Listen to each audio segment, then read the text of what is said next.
The Walt Disney World Resort was once the vacation kingdom of the world, but poor management decisions have put it in a place that it has never been. It is no longer the envy of all the other companies wishing to do something similar. No. Now they have the wisdom to do those things and do them well, whereas the folks who run Disney, well, they're running it into the ground. Today we're going to talk about a situation where Bob Iger himself was presented with the real calamity of his decision making, and he walked away embarrassed, knowing that now Disney World and Disneyland have to make a change.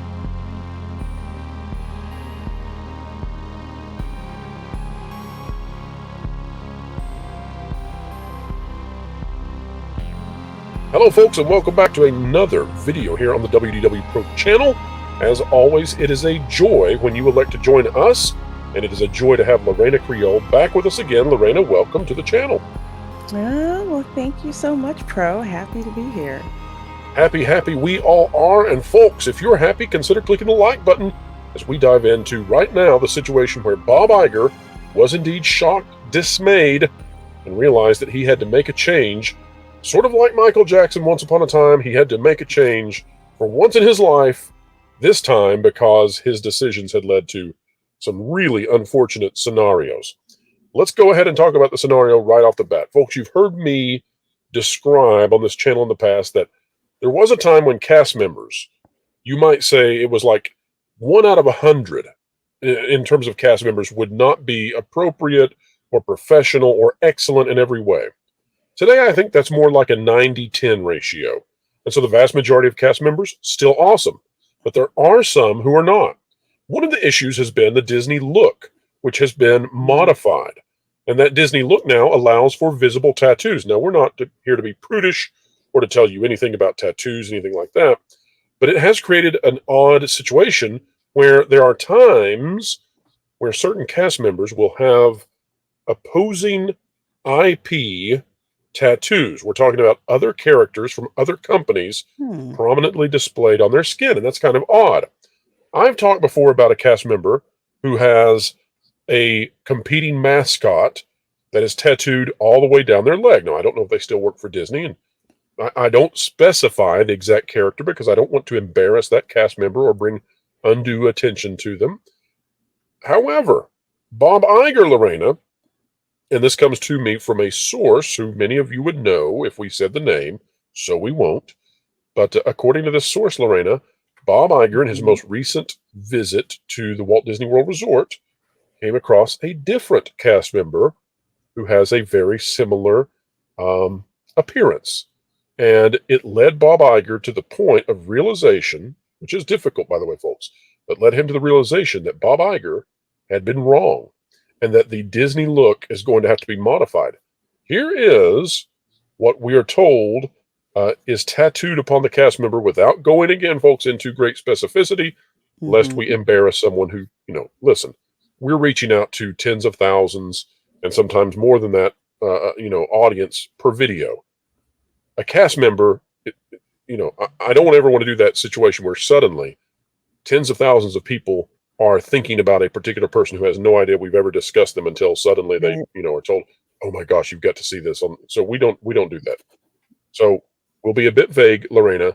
This cast member apparently has, when you have many tattoos going across your arm, people call that a sleeve.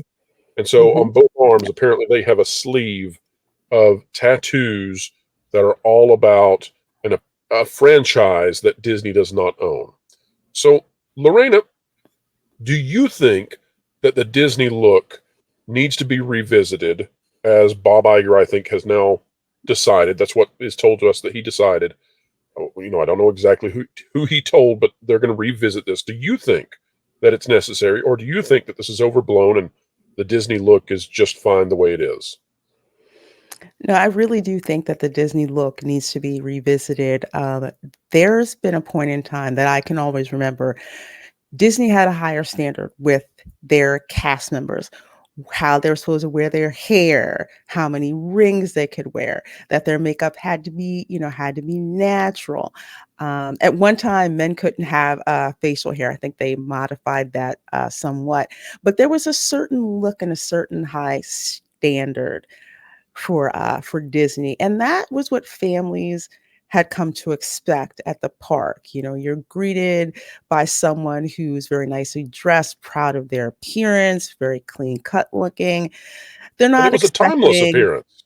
Yes, it was very, very timeless, actually very comparable to what you would have in an office setting. So it wasn't something that was, way off base or anything like that.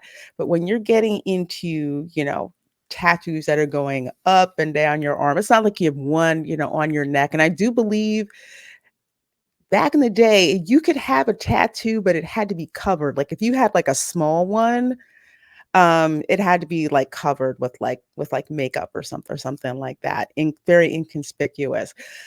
But bad enough that you have tattoos, up and down, not judging people with tattoos, because one of my favorite makeup artists ever has tattoos, but she's in the artist field, so you expect that. With, man, with Well, this. let me say this, Lorena. Let me say this, because you bring up an excellent point there.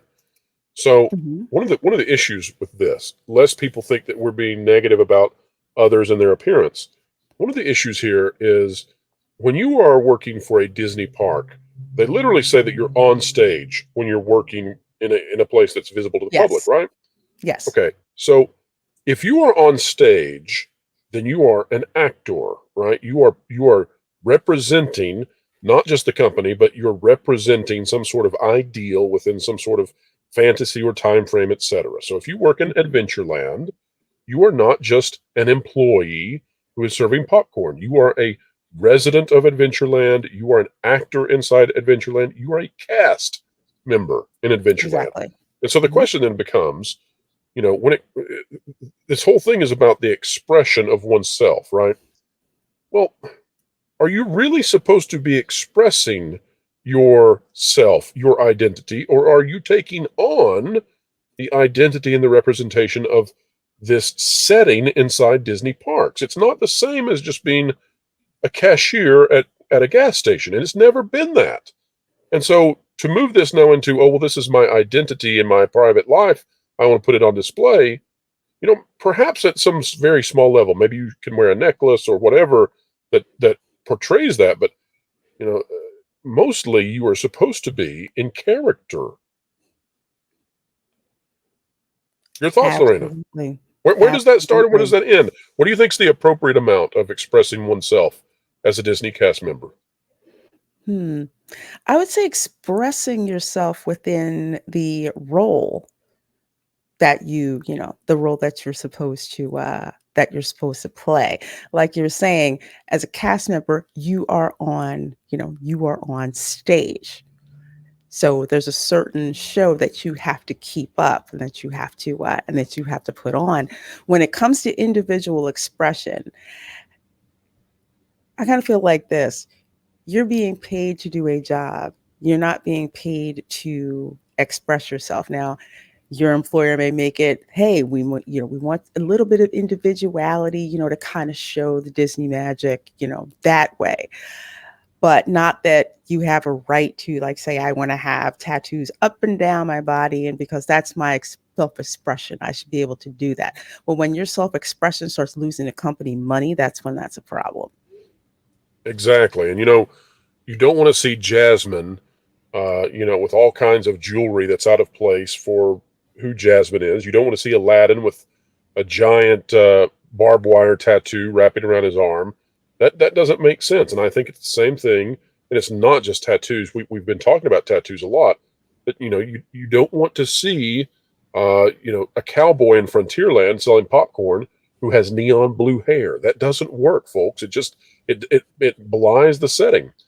Now, Lorena, we're talking about Bob Iger realizing that this just doesn't work. It took him seeing a competing franchise on full display on one of his cast members to Mhm. realize it. There are a great number of other mismanagement decisions that are really coming to haunt Disney. One of those has been that you can mobile order food at Walt Disney Mhm. World. You can mobile order food at one of the resort hotels. Anybody can do this Mhm. through the My Disney app. However, what I have discovered now is that, and maybe they've made a policy change lately, but apparently, if you go to a hotel, a resort, to get your food, Disney security now will tell some people that, oh no, you can't go in and get your food. You can't go get your mobile order because you don't have a reservation. And so that sets up this very interesting quandary because it's like, okay, well, I've paid you this money, right? And Disney food is expensive. So even if you're picking up mobile orders from, a cafe, you're still probably for Mhm. a family talking about $60 to $100. So you've spent all this money and you're telling me you won't let me go get the food that I spent the money for. And folks, you might say, well, that sounds ridiculous. Surely that's not happening. Well, it happened to me earlier today. But this is the kind of thing where you have a management decision that comes down, and then you have the implementation of it. And whereas it may have sounded, good to when they made this policy change, if they did, Mhm. perhaps they were confused today. But I see this happening over and over with Disney, where they make these decisions that pragmatically don't work. So the security guy is doing his job when he says, "Oh no, you can't go here. You don't have a reservation." You say, "Well, I've paid money. I need to be able to get my food." Then he's in this awkward situation. Mhm. Uh, I see this across the board in a number of ways, and it indicates to me that there's a lack of wisdom and a lack of understanding on the ground knowledge of how these policies play out. Lorena, what are some odd things that you've seen at Disney in your recent visits that you just kind of think, why are they doing this? That is an excellent question, and for some I reason I'm trying remember to you. I wrap. remember a situation where you were getting on Mickey and Minnie's Runaway Railway, and you noticed something that was a little odd. Oh, yeah, yeah, yeah, yeah. Thank you for reminding me of that. Yeah, so Mickey Minnie's Runaway Railway. Um, Early in the morning, I want to say the parks may be open for 30 minutes. It says that the wait time is 50 minutes. And I didn't say anything because I'm like, no, this line is way too short for it to be 50 minutes. And then the couple behind me asked one of the cast members, says, is the wait really 50 minutes? And the cast member's like, yes, it's 50 minutes, in the most condescending tone that I have ever heard. And I'm just like, okay, well, even if they tell you that it's 50 minutes, don't you think that there is a more diplomatic way to say that to a cast, to a Absolutely, yeah. guest? Or the posted wait time says 50 minutes, so that's probably going to be the longest time you're going to wait. Don't quote me, but that's probably what it's going to be. Much more friendly of of a response to have.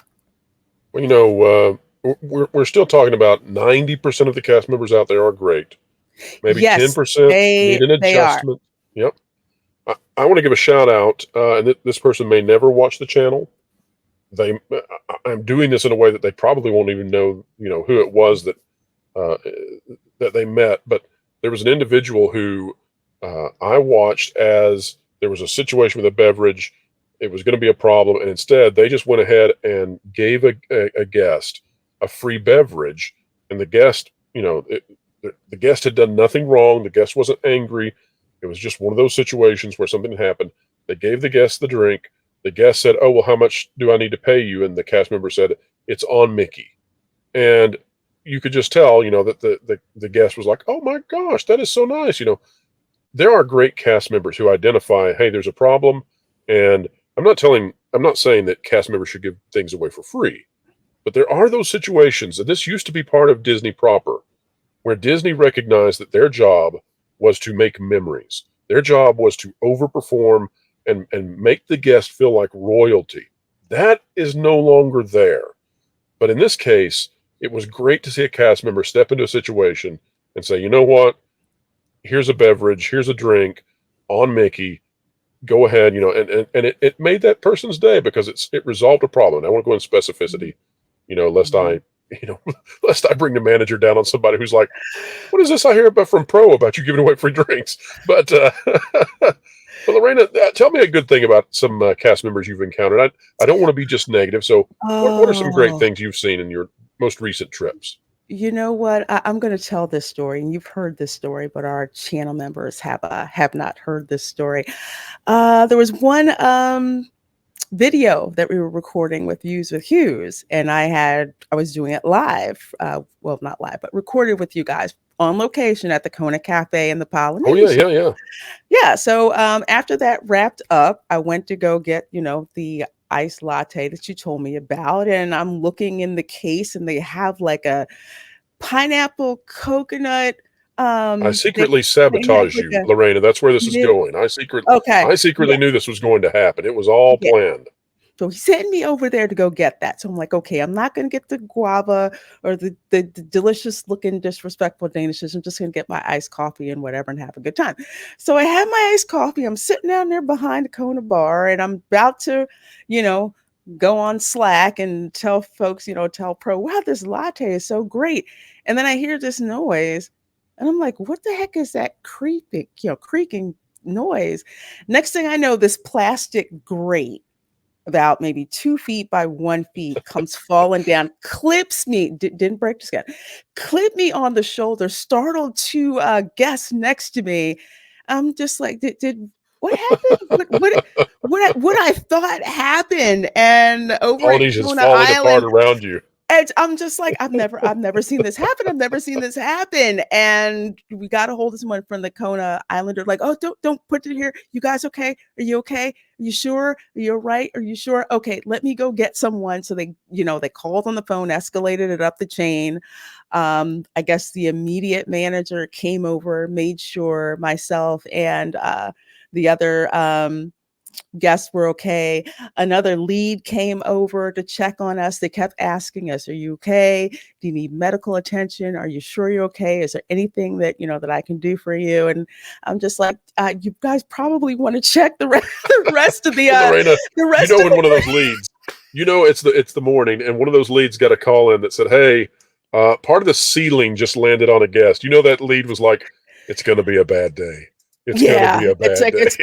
it's gonna be horrible. But to wrap it up, they were awesome. And shout out to Gabby because she was wearing a name tag. So I'm gonna say who she is. Very good at just making sure that we were okay. And it's like, can I get you like a coffee or something? I'm like, well, I have an iced coffee, but you did have that coconut pineapple Danish and that guava strawberry Danish that looked really, really good. Is it okay if I have two of those? She brings them over in a box. Awesome. Go, Yeah. Gabby, go. Great job, Yes. Gabby. And great job to the folks over at the Polynesian. Again, remember everyone, most of the cast members are awesome. There are Mhm. some issues at Disney that's largely created by dumb decisions from people who you will never meet at the parks. People like Bob Iger, people, who are over entire divisions, who they've forgotten what it's like to be on the ground, and they give these orders like no more free parking to people who say they got a mobile order because they're just Mhm. using it to get to the Magic Kingdom and not pay for parking. And then you got these situations, where they don't realize, oh wait, a family has spent $200 buying breakfast. We can't prevent them from coming to get their breakfast or whatever. Now, I didn't spend two hundred Right. dollars, but that's a hypothetical, theoretical out there. But Get some. so we want to see Disney get their act together. There's so much good that could be had, and we're watching right now with bated breath as to what will happen with Nelson Peltz and that proxy fight that's coming. It's Proxy Mhm. Fight 2.0, but he's in far, far more. So we'll find out. We'll see how this plays out. It would be nice to get the kind of management that used to make Disney special back in charge again. Put the people Absolutely. who believe in the special back in the saddle. Well, Lorena, your channel is some kind of special. Tell us a little bit about it. Oh, thank you. Well, my channel, Lorena Creel on YouTube, where I do sci-fi, pop culture analysis, and of course, I do live streams and videos from the parks here in Orlando, the Disney parks, the Universal parks, and actually Gatorland. I'm going to be visiting pretty soon, going back there. So Now, wait thanks a as minute. Where always. is Gatorland? Gatorland is in Orlando, like South Orlando. I want to say about 15 minutes if you take the 417 from Disney See, I was thinking on out. there's some sort of, and there may be more than one of these, but I was thinking there's some sort of alligator farm that is in St. Augustine, Florida, too. So I Yes, didn't know if there you were is. talking about that one. Yep. So I didn't Yeah. know if you're talking about that one. That one, by the way, and I don't know, maybe this is just the case with all gator farms or all gator zoos. I'm telling you, whatever gators eat and they poop out, it is stinky. It is some serious stinkiness. Gators, you need to get some Febreze. Seriously, come on. What are you going to do with the reptiles? Don't All know. right, Lorena. Well, make sure that you provide the smell-o-vision to all of your viewers when you go to Gatorland. And folks out there, make sure that you subscribe to Lorena's awesome content. She is doing fantastic work over there, and we are looking forward to her passing 7,000 subscribers very, very soon. You can also check out Lorena on That Park Place, the brand new YouTube channel, which is skyrocketing. Go check it out as well. All right, folks, the conversation here has come to a close, but the commentary begins.